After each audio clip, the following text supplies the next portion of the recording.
Bismillahirrahmanirrahim. Innal hamdalillah nahmaduhu wa nasta'inuhu wa nastaghfiruh. Wa na'udzu billahi min shururi anfusina wa min sayyiati a'malina. May yahdihillahu fala mudilla lahu wa may yudlil fala hadiyalah. Asyhadu an la ilaha illallah wahdahu la syarikalah wa asyhadu anna Muhammadan abduhu wa rasuluh alladzi la nabiyya ba'dah. Wa usalli wa usallimu ala sayyidil awwalin wal akhirin nabiyina Muhammadin wa ala alihi wa sahbihi wa man ihtada bihadihi wastanna bisunnatihi ila yaumiddin. Amma ba'du. Di pertemuan sebelumnya kita sudah menjawab latihan sampai nomor 4 ya. Betul? Ya, sekarang kita lanjut ke yang nomor 5 dan nomor 6. Ini Al-Fatihah ya secara keseluruhan dan matan hadis tentang niat. Kita ingin coba tentukan mana yang termasuk isim, fi'il dan juga huruf.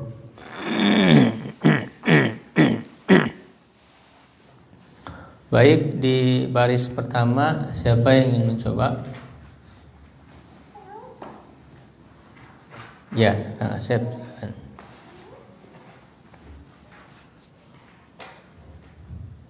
Bi huruf ismi apa? Isim. Ya namanya juga ismi ya. Isim.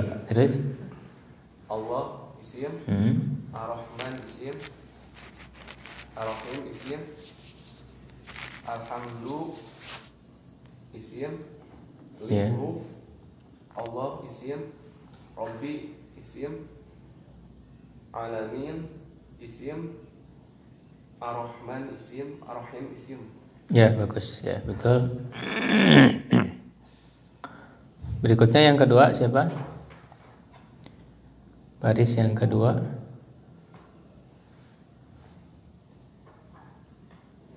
Ada yang mencoba?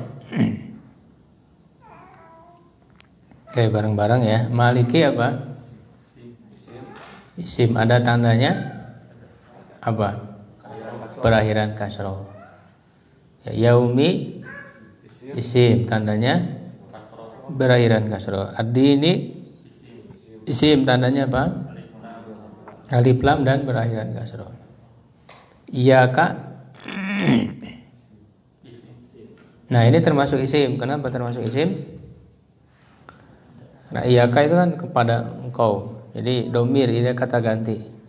Jadi kata ganti itu termasuk isim. Ya, kamu, dia, saya, kami itu termasuk isim. Disebutnya domir ya. Na'budu fi'il ya, kami menyembah. Ya, sebetulnya ini ada dua, ada kami dan menyembah.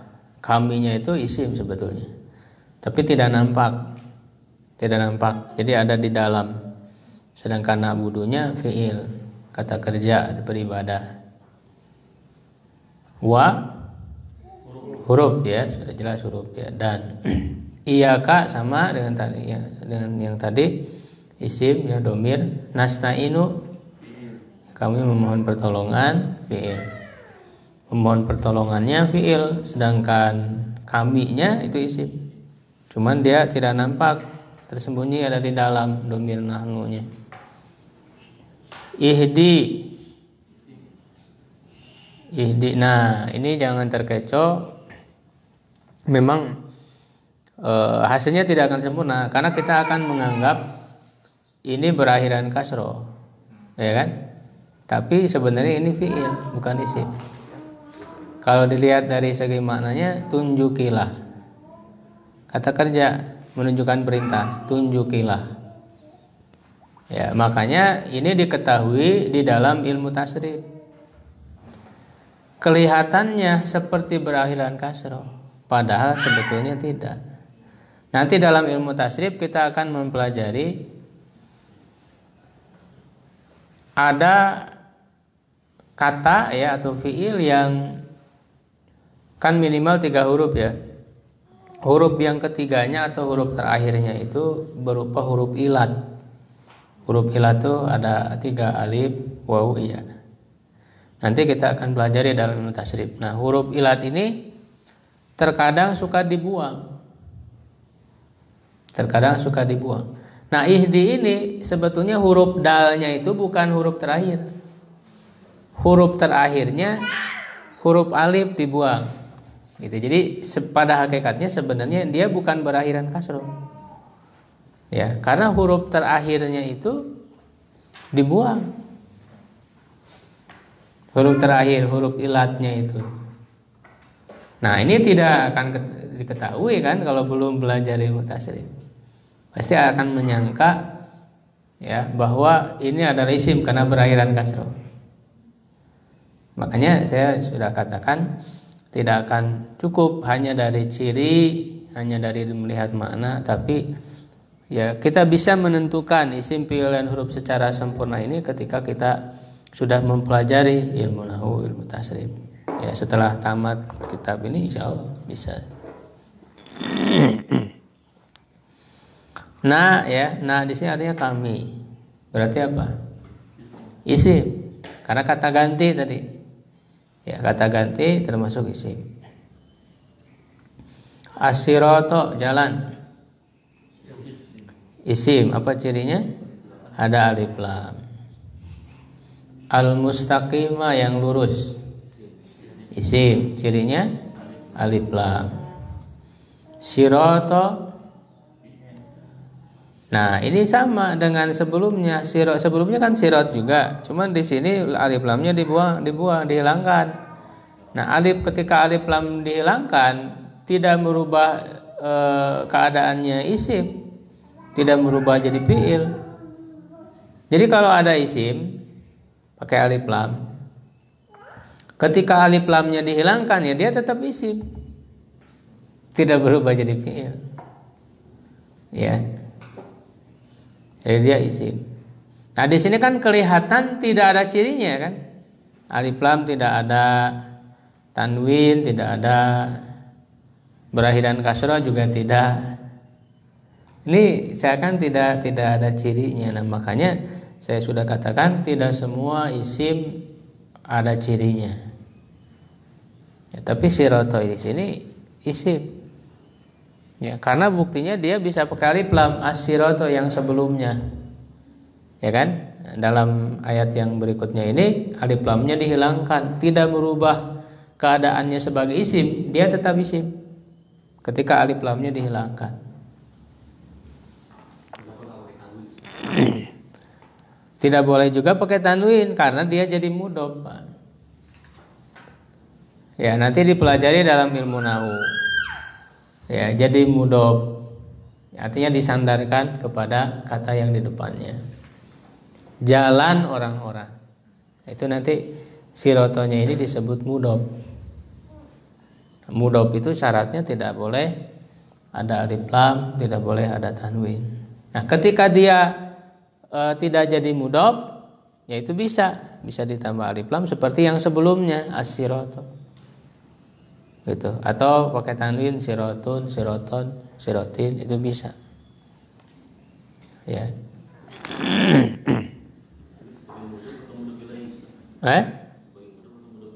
Mudhof, sirotonya mudhof, aladzinanya mudhof ilaih. Ya, aladina apa? Isi. Ini walaupun secara makna, nah itu. Jadi dari segi mana sebetulnya tidak jadi patokan juga. Ini ada disebutnya isim mabni. Ya, jadi isim yang maknanya mirip dengan huruf. Ya. Jadi dari yang kita jelaskan sebelumnya, isim itu kan memberi makna pada dirinya sendiri ya. Tapi ada pengecualian, isim-isim yang maknanya seperti huruf. Itu disebut isim mabni. Seperti yang gitu ya. Alladzina ini kan yang, orang-orang yang, dia kan maknanya belum bisa memberi makna pada dirinya sendiri kan, dia bisa membutuhkan yang lain. Ya, seperti idza yang sebelumnya itu kan, apabila, kan belum tergambar gitu kan dalam pikiran kita apabila, tapi dia tergolong isim. Ini pengecualian dari hakikat isim yang sebenarnya. Ya, jadi dia disebutnya isim mabni yang mirip dengan huruf, baik mirip dari segi jumlah hurufnya yang sedikit ataupun dari segi maknanya mirip huruf, mirip kata sambung. Ya, jadi alladzina termasuk isim. Nah, nanti dipelajari dalam ilmu nahwu ya. An'amta, kau telah beri nikmat. Apa? Memberi nikmat. Itu kan kata kerja. Iya, berarti apa? Fi'il. Ya, kalau engkaunya itu isim, engkau kan kata ganti. Jadi sebenarnya ada dua ya. Sebenarnya dalam bahasa Arab kalau ada fi'il kata kerja itu pasti di dalamnya ada pelakunya. Di dalamnya itu enggak dipisahkan dalam bahasa Arab. Ketika menyebutkan kata kerja sudah otomatis di dalamnya ada pelaku dari pekerjaan tersebut. Ya. Sehingga sebetulnya kalau mau dirinci an'amta ini ada dua. Ya, an'amnya itu fi'il, ta'nya itu isim. Ta'nya itu pengganti dari anta kamu. Ya, tapi tidak mengapa kalau kita hanya menjawab fi'il saja. Karena bentuk yang paling utamanya ini fi'il gitu. Kalau isim itu sebetulnya hanya karena bersambung saja ada di dalam. Ala di atas apa? Huruf jar ini kan sudah ya sebelumnya. Min ila, an ala, fi rupa, bi ka'di, itu huruf jar. Jadi huruf. Him, mereka, isim karena kata ganti ya, domir. Goiri, ya artinya kan mereka bukan ya, bukan jalan orang yang dimurkai atas mereka. Berarti apa goiri ini?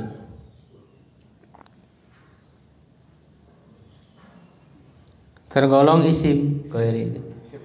Tergolong isim. Walaupun dari segi mana kan kayak huruf. Bukan. Dari segi mana kayak huruf.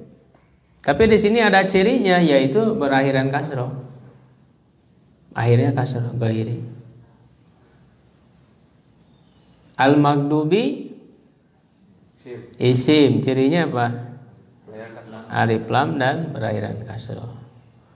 Ala huruf tadi ya, sama him sama. Jadi ala dan him itu kalau digabungkan jadi alaihim, jadi pakai iya. Ya kan? Ala dan him itu kalau digabung jadi alaihim. Apa? Him isim, karena kan kata ganti. Wa huruf, la huruf, dolin isim, apa cirinya? Alif lam. Orang-orang yang sesat. Nah, kita lanjut ke berikutnya, latihan menentukan dari hadis innamal a'malu binniyat wa innamal likulli imri'in ma nawa dan seterusnya. Hanyalah ya innama itu. Hanyalah amal itu tergantung niat. Jadi innama hanyalah berarti apa? Termasuk apa? Isim fi'il atau huruf? Huruf. Termasuk huruf. Al-amalu isim, apa cirinya? Alif lam. Bi huruf, ini huruf jar. Ya kan? Jelas itu. An-niyati isim, apa cirinya? Alif lam dan berakhiran kasroh. Wa huruf, ya ini huruf atop. Innama sama kayak tadi udah. Setiap orang. Ya, kul itu setiap. Apa? isim. Kenapa? Ada cirinya berakhiran kasroh. Tapi kalau dari segi mana ini mirip huruf setiap gitu. Kata sambung ya. Gitu. Jadi memang tidak semua isim itu maknanya sudah berdiri sendiri ya. Ya jadi ada yang mirip huruf. Imri'in isim, cirinya apa? Tanwin juga berakhiran kasroh. Tanwinnya tanwin kasroh, berarti sama aja dia berakhiran kasroh. Seseorang, ya kan? Imri'in itu. Ma. Nah ini ma di sini termasuk isim. Ini banyak yang terkecoh. Nanti bisa kita ketahui dalam pembelajaran ilmu nahu, ma di sini apa-apa ya atau yang. Nah ini sama kayak alladzina tadi, alladzi artinya kan yang. Dia masuknya nanti disebutnya isim mausul. Jadi termasuk isim walaupun mirip huruf. Dari segi makna mirip huruf, dari segi jumlah hurufnya cuma 2. Ya kan? Gitu. Apa bedanya dengan innama? Innama ada di situ. Sedangkan ma di sini dia tergolong isim. Karena arti dari ma di sini kan apa-apa. Ya, bagi setiap orang ya mendapatkan apa yang dia niatkan kan gitu. Apa atau yang dia niatkan. Jadi tergolong isim. Kecuali kalau ma-nya diartikan tidak. Kalau ma diartikan tidak, itu termasuk huruf. Jadi kadang sama ya, ma-nya sama, ma. Tapi kalau artinya beda, itu bisa beda. Ya. Jadi kalau ma-nya diartikan tidak, ma min ilahin illallah, tidak ada Tuhan selain Allah. Ma di situ diartikan tidak. Nah, ma kalau diartikan tidak itu termasuk huruf. Tergantung huruf atau kata yang menyertainya. Iya, Pak. Ya, tergantung kita mengartikannya apa. Kalau diartikan apa-apa atau yang itu termasuk isim mausul disebutnya. Kalau diartikan tidak itu namanya huruf nafi. Harfun nafiin yang berfungsi untuk menafikan. Jadi artinya itu tidak.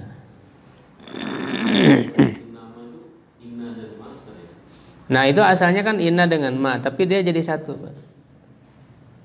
Dia sudah menjadi satu. Ya, asalnya inna dan ma digabung jadi satu, sehingga dia dianggap satu huruf. Ya, begitu. Kalau inna saja itu juga sama huruf. Ma di sini ma sebagai ma tambahan. Ya, dan hukum innanya itu nanti jadi lenyap ketika digabung dengan ma. Hukum innanya nanti dalam pembahasan ilmu nahu. Ya, inna punya fungsi, ya apa fungsi dia kepada kata yang setelahnya kan. Isimnya mansub ya, khabarnya marfu kan gitu. Tapi ketika dimasuki ma itu jadi tidak berfungsi lagi.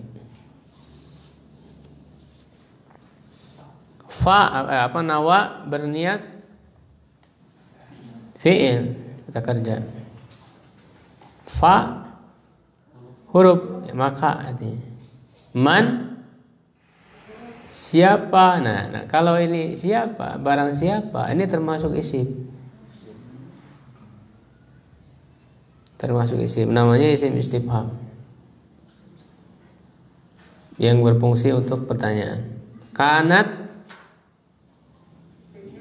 fi'il. Hijratu hijrah. Nah, dia kalau kita lihat secara makna kan kayak fi'il hijrah, padahal dia isim. Ya, kenapa? Karena dia yang disebut dengan masdar. Jadi masdar itu maknanya kata kerja, cuman tidak terkait dengan unsur waktu. Nah ini yang bisa kita ketahui dalam ilmu tasrif. Dalam ilmu tasrif nanti kita akan mengetahui ya ada satu bentuk kata namanya masdar. Masdar itu tergolong isim. Ya, kalau fiil itu kan tidak terlepas dari unsur waktu. Telah berhijrah, sedang berhijrah, akan berhijrah, itu tergolong fiil. Karena ada unsur waktunya. Nah, kalau unsur waktunya kita hilangkan, hijrah saja. Nah, itu jadi masdar. Masdar itu tergolong isim. Ya. Jadi fiil itu kata kerja yang ada unsur waktunya. Kalau tidak ada unsur waktu, bukan fiil. Hu, dia, isi, kata ganti. Walaupun dia kan cuma satu huruf ya, mirip huruf dari segi jumlah hurufnya cuma satu, tapi dia tergolong isim. Ini makanya disebutnya isim mabni.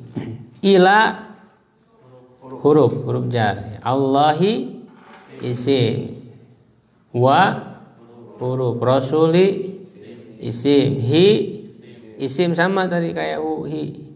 Nah, hu ini karena bisa jadi hi tergantung harokat sebelumnya. Kalau yang sebenarnya hu karena hijratuhu doma, hijratu tu-nya doma sehingga dia hu. Atau kalau sebelumnya fathah dia doma. Lahu. Ya kan lahu hu. Karena sebelumnya fathah. Kalau sebelumnya kasroh dia ikut kasroh. Rasulihi tidak rasulihu, tidak. Karena tidak cocok. Ya. Jadi kata ganti untuk mana dia hu itu kadang hu, kadang hi. Tergantung kata sebelumnya. Sama kayak hum, kayak him juga. Kalau sebelumnya doma hijratuhum misalnya. Atau fathah lahum. Kalau sebelumnya kasroh atau sukun itu jadi him, alaihim. Nah itu tidak alaihum kan. Kemudian fa ya tadi sama udah huruf hijratu sama tadi isim hu isim ila huruf Allahi wa huruf rasuli isim hi isim wa huruf man tadi sama ini udah sama semuanya kedepannya itu banyak yang sama. Man tadi apa? Isim. Ini bukan istifham, bukan pertanyaan, bukan, ini termasuk syarat. Jadi artinya itu barang siapa, tetap isim juga sama. Cuma namanya bukan istifham, bukan pertanyaan, tapi syarat. Syarat itu kan barang siapa, nanti ada jawabnya. Barang siapa begini, maka begini. Itu namanya syarat. Bukan pertanyaan, bukan. Kalau pertanyaan itu siapa Tuhanmu, man rabbuka, nah itu baru pertanyaan. Isim. Sama isim, mau istifham, ya pertanyaan ataupun syarat itu tergolong isim. Jadi man itu sama kayak ma tadi ya, kadang dia diartikan apa-apa ya tidak ya. Man juga kadang-kadang diartikan untuk syarat barang siapa ya kan begini maka begini itu syarat. Bisa digunakan untuk bertanya siapa. Bisa juga digunakan untuk mausul orang artinya. Ya, orang yang. Ya. Jadi satu kata itu bisa digunakan untuk beberapa fungsi dalam bahasa Arab itu. Kana tadi udah ya fiil, hijratu isim, hu isim, li huruf, dunya apa? Isim fi'il huruf. Isim. Karena kan dia berupa benda ya gitu. Dunia, jadi dunia. Ada wujudnya. Yusibu fi'il ya. Dunia yang akan dia dapatkan, yusibu. Ha itu kata ganti dia maksudnya dunia itu isim. Au asalnya au disambung jadi awi mroatin huruf ya, artinya atau au. Imro'atin Imro'atin isim ada cirinya tidak? Tanwin. Ada tanwin ya. Tanwinnya juga berakhiran kasroh, tanwin kasroh. Yankihu fi'il menikahi. Walaupun di dalamnya ada kata ganti kan. Dia isim, dia menikahi. Ha isim kata ganti. Ya, atau karena seorang perempuan yang ingin dia nikahi gitu ya. Yankihuha. Fa huruf sudah, hijratu isim, hu isim, ila huruf, ma ini sama dengan yang di awal tadi. Isim kepada apa kan gitu ya. Apa kepada apa yang dia hijrahkan. Hajaro. Nah, kalau ini telah berhijrah hajaro. Fi'il. Jadi beda, kalau bentuknya hajaro itu fi'il.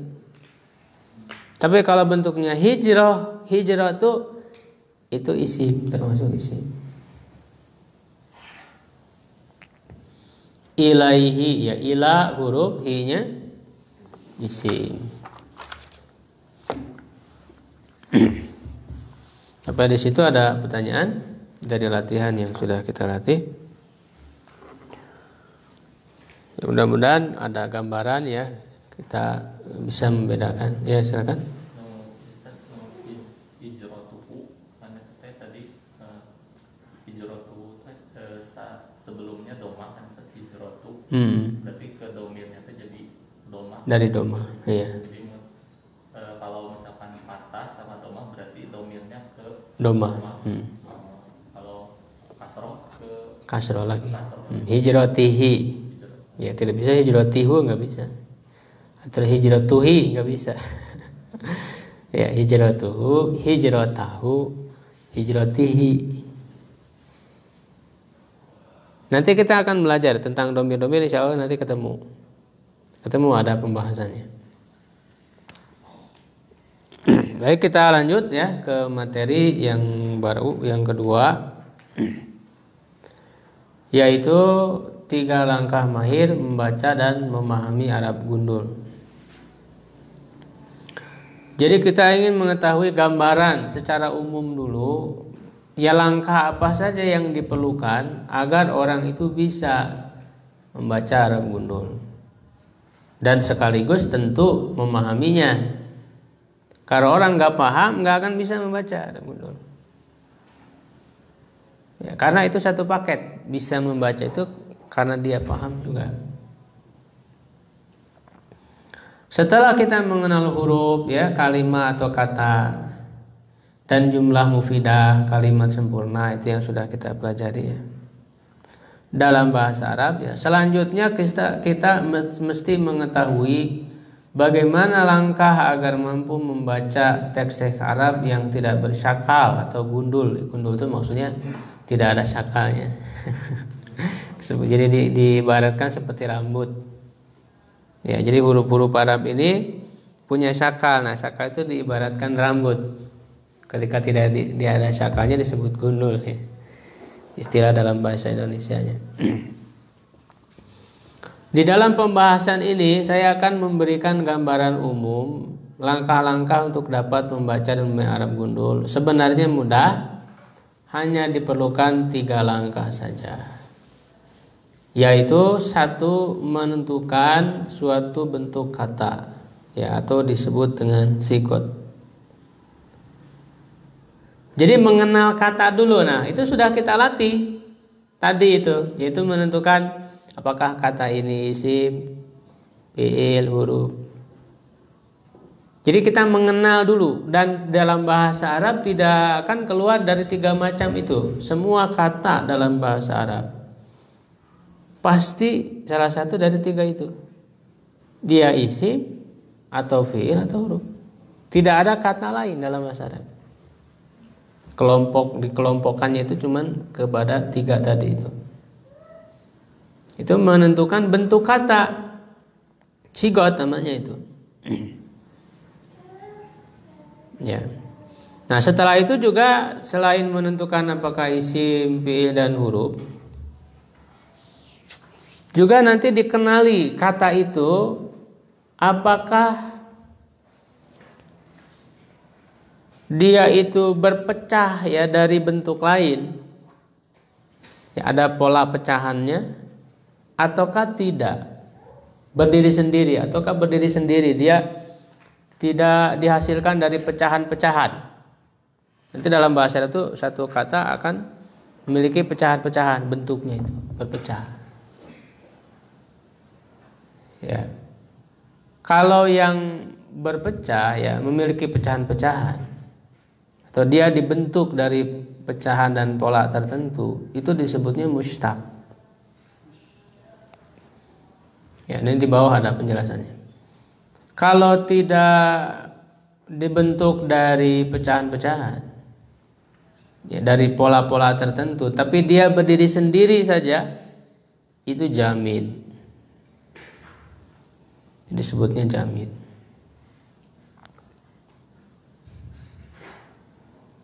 Nah, kenapa harus mengetahui itu? Karena nanti kaitannya kalau kita tahu kata tersebut itu dibentuk dari pecahan-pecahan, dari pola-pola tertentu. Nah, pola-pola itulah nanti yang akan dipelajari dalam ilmu tasyrif. Sehingga perlu diketahui ini polanya apa, ya, begitu, fungsinya bagaimana dan sebagainya, itu dalam ilmu tasyrif. Tapi kalau tidak punya ya pola-pola pecahan, dia berdiri sendiri, nah itu tidak perlu ditelusuri dalam ilmu tasyrif. Jadi itu mengetahui ya atau menentukan suatu bentuk kata atau sigot. Itu yang pertama, dalam arti dia mengenal kata dulu. Setiap kata dalam bahasa itu dikenali dulu. Ya, setelah dikenali berarti kita bisa membaca kata tersebut. Yang kedua, mengetahui kedudukan kata dalam struktur kalimat atau mauqi. Jadi langkah kedua ketika kita sudah mengenal masing-masing katanya itu, kan kemudian disusun dalam kalimat. Ketika sudah tersusun dalam satu kalimat, kata-kata tersebut tuh punya posisinya. Mudahnya kalau dalam bahasa kita, dalam satu kalimat itu kan ada subjek, ada predikat, ada objek. Nah, dalam bahasa Arab itu juga harus diketahui. Ya, nah posisi-posisi kata dalam kalimat itu, ya, itu yang akan dipelajari dalam ilmu nahwu. Yang dipelajari dalam ilmu nahwu. Ya, dan posisi itu akan mempengaruhi keadaan akhir dari kata tersebut. Ya, makanya nanti bisa berubah-ubah. Ya, misalnya baitun, ya bisa baitun, bisa baitan, bisa baitin, kan itu bisa berubah-ubah. Nah, untuk mengetahui dia itu baitun, baitan atau baitin bagaimana? Yaitu dengan mengetahui posisi dia dalam kalimat. Posisi itulah yang akan menentukan apakah dia harus dibaca baitun, baitan atau baitin. Atau kalau pakai alif lam, al baitu, al baita atau al bait. Ya, itu wilayah pembahasan ilmu nahwu. Mauqi itu artinya kedudukan katanya. Nah, yang ketiga baru menerjemahkan. Ya, setelah kita mengenal masing-masing katanya, memahami struktur kalimat dan posisi setiap kata yang ada dalam kalimat tersebut, baru kita bisa menerjemahkan sesuai dengan prinsip penerjemahan. Ya, jadi 3 langkah ini ya. Nah, lalu langkah yang pertama yaitu menentukan bentuk kata, itu diatasi dengan 2 ilmu. Yang pertama ilmu mufradat atau kosakata, ya, yang kedua ilmu tasrif. tentang pecahan kata, khususnya kata yang memiliki pola pecahan tadi itu. Kalau yang tidak punya pola pecahan tidak memerlukan ilmu tasrif. Dilihat makna dari kata tersebut, misalnya di kamus sudah selesai.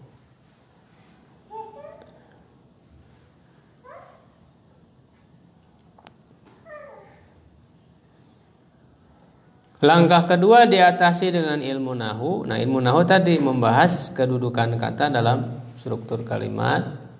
Ya, dan langkah ketiga yaitu menerjemahkan, diatasi dengan menggabungkan ketiga ilmu tersebut. Ilmu mufradat, tasrif, nahu. Ini paling minimal. 3 ilmu ini paling minimal untuk bisa orang membaca dan memahami Arab kuno. Ya.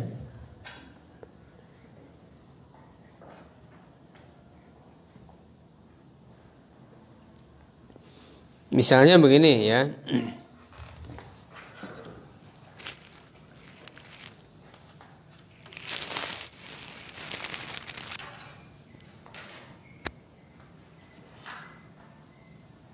Ya khudu misalnya ya.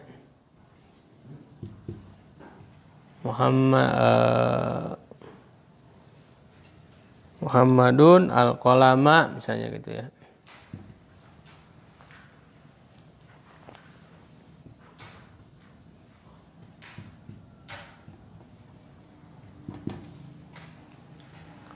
Muhammad sedang mengambil pulpen.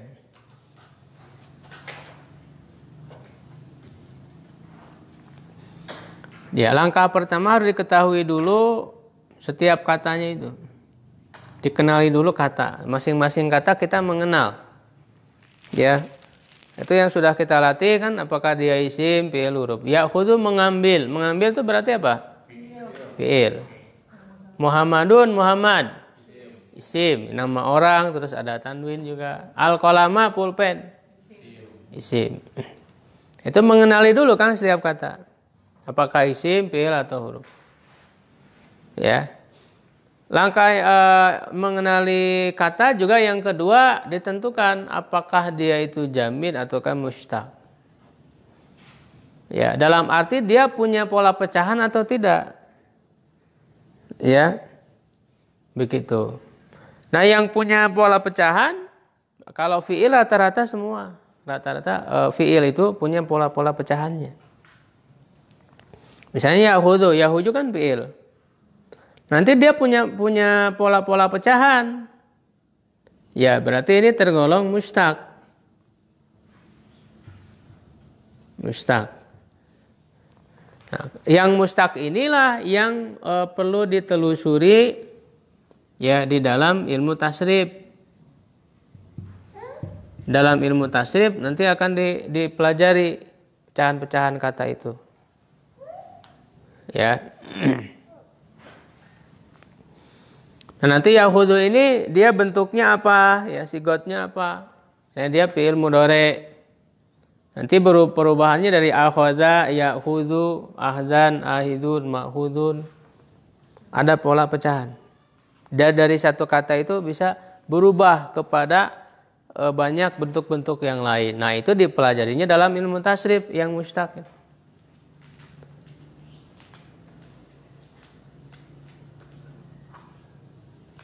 Ya.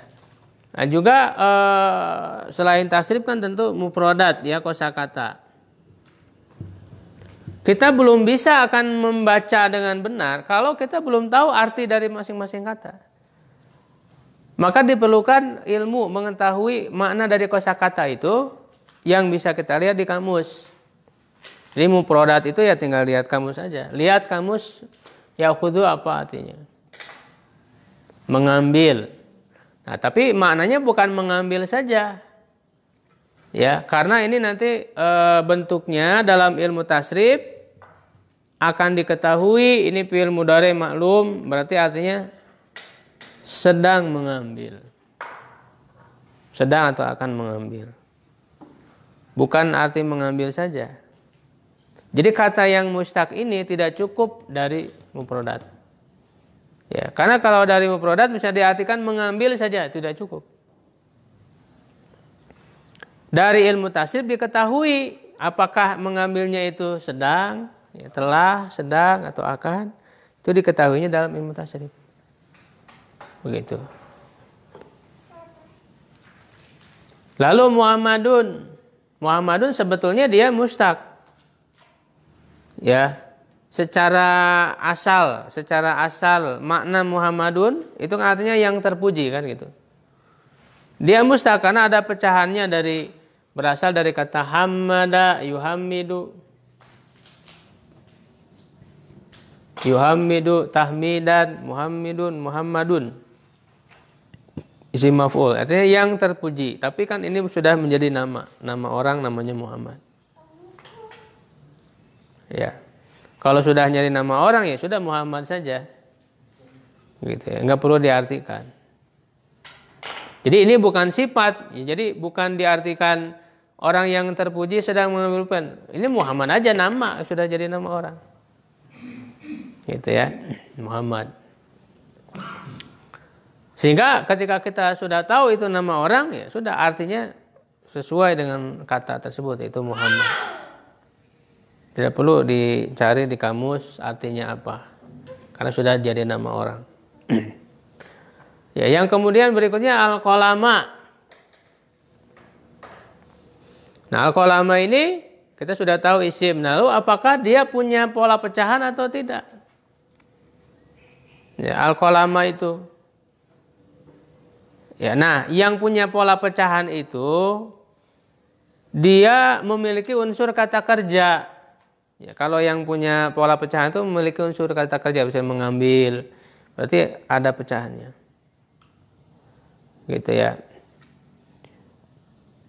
Misalnya yang menolong, orang yang menolong, nasirun misalnya gitu ya. Kan dia ada unsur kata kerjanya, menolong kan gitu. Nah, maka dia mustaq. Ada perubahannya. Telah menolong, sedang menolong, yang ditolong kan begitu. Dia ada unsur kata kerjanya. Makna dari kata tersebut. Kalau tidak ada unsur kata kerja, dia jamin tidak punya pola pecahan. Seperti kolama pulpen, ada unsur kata kerja di sini? Tidak ada. Berarti dia jamin.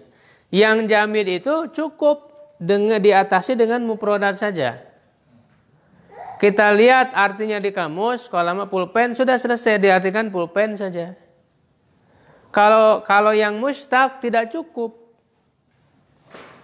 Ketika Yahudi mengambil tidak cukup, diartikan mengambil saja.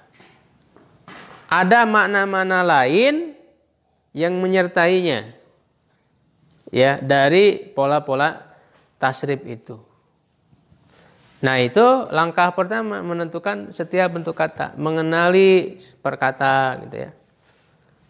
Nah, dengan mengetahui apakah jamid atau mustaq, itu untuk menentukan langkah berikutnya. Kalau jamid sudah selesai diatasi dengan mufradat, sudah. Tidak usah dicari di dalam ilmu tasrif, nggak akan ketemu. Kalau diketahui, oh ini punya pola-pola pecahan, nah, baru harus ditelusuri dalam ilmu tasrif. Ya, di dalam ilmu tasrif itu banyak pola-pola pecahan kata itu, sehingga kita bisa menelusuri, oh kata ini termasuk kesini, polanya yang ini, maknanya begini. Ya, walaupun tidak hafal, pola-pola itu semua ada di buku yang sudah saya tuliskan. Di situ semua pola kata dalam tasrif semua ada. Tinggal menentukan ini masuk ke yang mana. Ini masuk ke yang mana sehingga nanti bisa melahirkan, oh berarti maknanya begini. Maknanya begini. Nah, langkah yang kedua adalah menentukan kedudukan kata. Nah, ini tadi sudah mengenal ya. Nah, ketika dia berada dalam satu kalimat, kita lihat secara utuh kalimat ini. Lalu posisi masing-masingnya, itu dilihat dari segi maknanya. Di sini kan artinya apa? Muhammad sedang mengambil pulpen. Kan begitu. Muhammad sedang mengambil pulpen. Ya, nah nanti kan Yahudu kayak Yahudi. Jadi langkah yang kedua ini yaitu dengan ilmu nahu itu akan berpengaruh terhadap keadaan akhir dari kata tersebut, huruf terakhir. Ya, khususnya kata-kata yang bisa berubah. Seperti yahudu, yahudu ini bisa berubah akhirnya. Bisa yahudu, bisa yahuda, kan gitu. Bisa yahud. Bisa berubah-ubah. Nah, bagaimana cara menentukannya yahudu? Nanti dalam ilmu nahu. Kalau untuk fiil sebenarnya simple. Ya, kalau sebelumnya ini tidak ada huruf-huruf ya yang berpengaruh kepada akhirannya, nah dia doma, ya. Dia karena harokat asalnya itu doma untuk yahudu itu. Kalau dimasuki huruf tertentu yang bisa merubah kondisinya, misalnya lan, huruf lan, maka berubah jadi yahuda. Nah, nanti akan dipelajari huruf-huruf apa saja yang membuat dia jadi fathah. Ya, atau yang ketiga sukun. Misalnya lam. Nah, nanti akan dipelajari huruf-huruf apa saja yang membuat akhirnya ini menjadi sukun. Itu untuk fiil. Kalau untuk isim, Muhammadun kan dan kolam isim kan. Nah, ini bisa berubah. Muhammadun, Muhammadan, Muhammadin bisa berubah. Kolam, kolamu, kolama, kolami bisa berubah akhirannya kan? Ya, nah, bagaimana cara menentukannya kalau isim? Itu tadi dilihat posisi dia sebagai apa dalam kalimat. Dilihat dari segi makna, Muhammad sedang mengambil pulpen. Berarti posisi Muhammad itu apa? Sebagai apa? Subjek kan? Subjek. Subjek nanti dalam ilmu nahu dipelajari istilahnya itu disebut fa'il, pelaku. Nah, fa'il itu hukumnya nanti ada istilahnya disebut marfu. Ya, apa tanda marfunya itu domah. Ya, jadi kalau dia sebagai subjek pelaku, ya pelaku atau subjek, ya maka dia harus domah. Simpelnya begitu, karena nanti kayak marfu punya tanda-tandanya nanti. Ada beberapa tanda yang berbeda-beda. Tanda yang paling utamanya adalah domah. Sehingga karena Muhammad ini dia sebagai pelaku, sebagai subjek kan dalam kalimat ini kan, maka kita harus membacanya domah Muhammadun. Tidak boleh kita membacanya Muhammadan atau Muhammadin. Kenapa? Karena posisi dia sebagai pelaku dalam kalimat ini. Itu ilmu nahu. Ya, yang akan menentukan bagaimana kondisi akhirnya dibaca. Begitu, ya. Kemudian pulpen, Muhammad sedang mengambil pulpen. Pulpen posisinya apa? Sebagai apa dalam kalimat? Objek. Nah, objek dalam bahasa Arab, objek dalam ilmu nahu ini disebut maf'ul bi istilahnya itu. Ya, dia hukumnya harus mansub, tanda utama ya, tanda utama ya kita katakan tanda utama bagi objek itu fathah. Bagi mansub itu fathah. Maka kita harus membacanya fathah, kolama. Tidak boleh kita membacanya kolamu, karena posisi dia objek. Tidak boleh kita membacanya kolami. Ya, nah, sehingga ketika kita sudah paham struktur seperti itu, ya, sudah paham posisi-posisinya, ketika harokatnya itu tidak ada, gundul, ya kan? Maka kita akan bisa membacanya. Kita sudah mengenal katanya, ya kan? Dari apalagi ketika kita sudah banyak kosakata dalam pikiran kita, ketika gundul itu sudah tertuju ingat kepada apa yang sudah kita ketahui sebelumnya. Ya, ketika tidak ada harokatnya pun kita bisa membacanya. Karena kita sudah kenal dengan kata tersebut. Ya, juga untuk akhirannya kita bisa membacanya karena kita tahu posisi dia dalam kalimat itu. Ya, karena kita sudah paham maknanya. Dari makna itu kita bisa menentukan Muhammad sedang mengambil pulpen. Oh, berarti Muhammad pelaku. Nah, kita membaca doma. Pulpen objek. Oh, berarti kita harus membacanya fathah akhirannya. Begitu. Ya, nah itu langkah ya di dalam baru setelah itu, setelah paham masing-masing